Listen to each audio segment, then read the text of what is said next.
হবিবপুরে ভারত বাংলাদেশ সীমান্তে বিএসএফ এবং বিজেপি বিধায়ক বৈঠক করেছেন হবিবপুরের বিজেপি বিধায়ক জুয়েল মুর্মু। আর বৈঠকের পর কাঁটাতারহীন যে এলাকা সেই এলাকাও পরিদর্শন করেন বিধায়ক।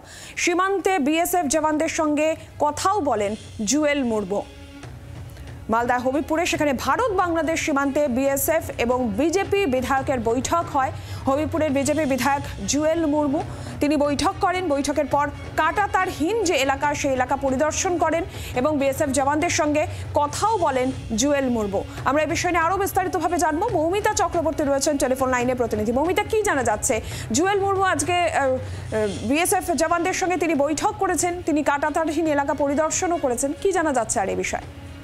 দেখো, বিজেপির তরফ থেকে সীমান্তবর্তী সমস্ত যে বিজেপি বিধায়করা রয়েছেন তাদের বলা হয়েছে এই ক্যাম্পগুলো ভিজিট করতে। বিএসএফ এর কর্মীদের সঙ্গে আজকে ভারত বাংলাদেশ সীমান্তে মালদার বিধায়ক গিয়ে দেখা করেন। জুয়েল মুর্মু বেশ কিছুক্ষণ তাদের সঙ্গে সময় কাটান এবং বৈঠকও করেন। সেখানে সীমান্তবর্তী কি কি সমস্যা হচ্ছে, ওপার থেকে কি সমস্যার তারা উপলব্ধি করছেন, এই ধরনের পেনিট্রেশন এবং ওই এলাকায় কয়েকদিন ধরে অশান্তি ঘটছে, সেই অশান্তির কারণ কি, সেই সমস্ত বিষয়ে কথা হয়েছে।